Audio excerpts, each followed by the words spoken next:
right, Katie's gonna start us out. Do you want to pick your own talking chip, or are you going back to mine? I'll just go back to this one. So, what is the scariest memory you've had from like the past or anything like that?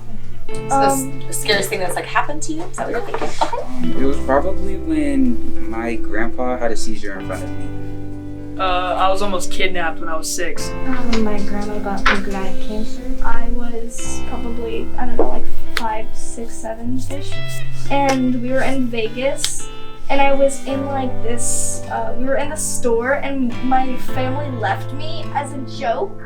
They just walked out and just hid, and I was bawling my eyes out. I was so scared.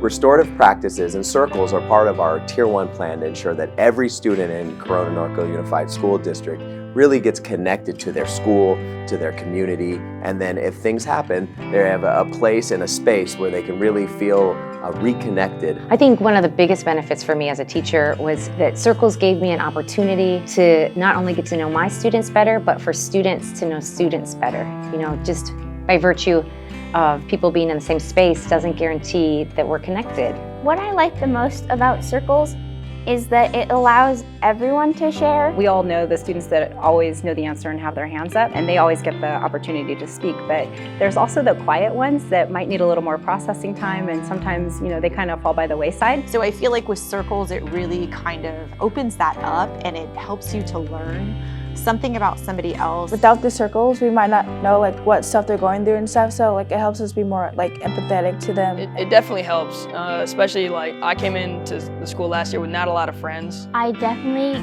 got to know everyone better. There was people in the beginning of the year where I didn't really talk to them, but now because of circles, I've gotten to go closer to them. So circles ensures that every student gets to speak and to share, and every student in the class has a voice, and I think that's really fantastic. It really helps to make each and every student feel valued, and it builds community in our classrooms.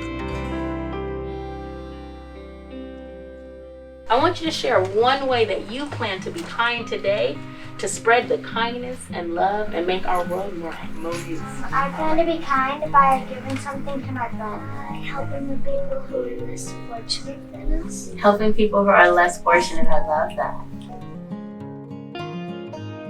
Having the opportunity to have kiddos come out and come into a different environment, it's a positive connection to school. So it's being able to work through and manage anything that they may not feel safe at home to talk about. So this is really a safe space for all of my students. It's been amazing because when you give our kids the opportunity to really share and get to know each other through a facilitation of a circle like this, it's powerful. Kids always amaze me.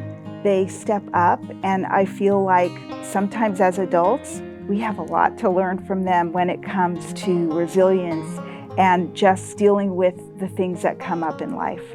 What are you grateful for in your classroom? I'm so grateful for my teacher, Ms. Brown, because they helped me. I'm thankful for her, for her, for her, for her, for him, for him, for him. Oh, did you hear that? She's grateful for learning English. Love it. And I hear you're doing a great job too. Really good job. The biggest piece of advice I'd say is start small. So you want to go with questions like, would you rather? Things like, would you rather have a pet snail or a pet snake? Something that's very non-threatening to people, because there's nothing worse than, hey, what's your biggest fear? And the kid's like, oh gosh. And then the anxiety comes and they immediately shut down. The first time, I'm gonna be honest, I was a little bit nervous because it's a big group of people and you don't know what they're gonna say. You don't know if they're gonna have a different opinion. Oh my gosh, I was kind of scared because I didn't like talking in front of everyone, but now you kind of get used to it, and because you know everyone around you, you kind of just get comfortable. You also have to know your audience. So, you really have to kind of gauge them. Is this a group that's ready to share more, or do we need to kind of keep it more limited? Now I'm confident about it and I feel comfortable with them. Yeah, I feel better about them. They're easier to do, and yeah, because it's like a habit now. We do almost every week. I feel more comfortable and closer to the students that I did the circles with because I know more about them. It helps like with your social anxiety, talking to people. And it's just a good thing to make friends and learn about your friends. Circles have impacted me as a teacher because I learn something new about my students each and every day. I never used to have the time to stop and learn personal information about my kids, and every single time we do a circle, I'll learn a sport that they play, music that they listen to. For me, a lot of it is, it's just validating them as humans, and it helps me to know how I can better help them. It definitely helps. It could build a relationship with your student. I think me and Ms. Cullen have a very good relationship because we understand each other and we know more about each other because of the circles. Like, I don't have to tell them all the stuff, but I can tell them a little bit for them to know like what's going on in my life. It empowers them, I feel like, to really see somebody else's point of view, which really helps with collaborative learning. All right, we're gonna do a movement break for this next bit. Checking in. How are you feeling about these exponent properties that we've been working on before lunch? I'm totally lost. If that's you, you're gonna head over to that corner. Exponent property stuff to someone else, that's gonna be that corner over there. Go ahead and move 30 seconds move. If they were absent, I would teach them what we did like the other day that we had this class. I kind of explain to them how like exponents work, like it's common mistakes someone would make, and like how you actually supposed to do it, and like different ways to show it and write it. And it's really contributed to their being more comfortable working together and helping each other out and asking each other for help. For classes that do, the students are much more engaged and more willing to learn. In different classes, like we're almost like by ourselves in our own island. It's nice to just be able to get up once in a while and just like see where you're at and where others are at. And it's really nice to know that if you're like struggling, then there's lots of people in the same boat as you. But now that I'm starting to get more comfortable with it, I've been asking a lot more questions lately, and I've been really into the math more instead of like just dazing off and doing other things on my computer. I've been paying attention more, getting really good at it. It's also really helped me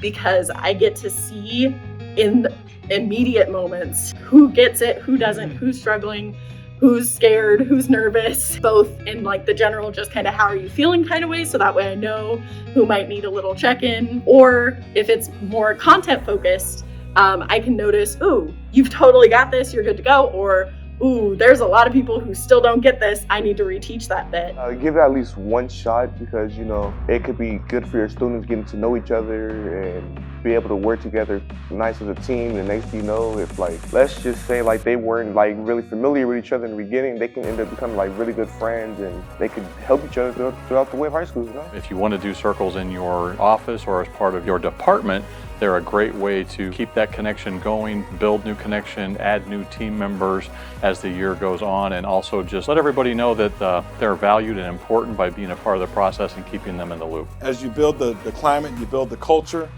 it really does have an extremely positive impact on student learning. So we want to make sure our students are happy, we want to make sure our staff is happy, they feel supported, but that they have that space to deal with some of the things that can turn into barriers for them, for their learning. And also, for teachers, making sure they can reach all those students the best way they can.